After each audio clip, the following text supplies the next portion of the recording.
Alright, we have 2 Carrier air conditioners / heat pumps, including this rare Carrier round one. It's probably a heat pump. But it has 4 blades on it. The disconnect box is on the unit, so it might be covering the data sheet. Oh no, it's actually right here. That might be the data sheet right there, but I think this might be covering it.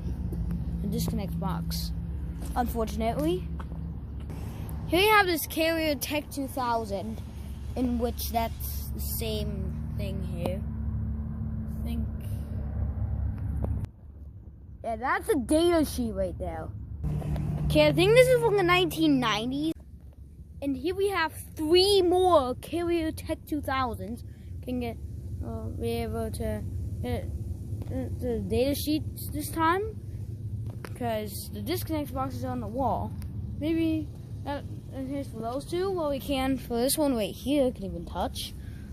Okay, this one's from 1994. Okay, that one's also from 1994. Guessing that last one is also from 1994. Yeah, all 3 of these are from 1994.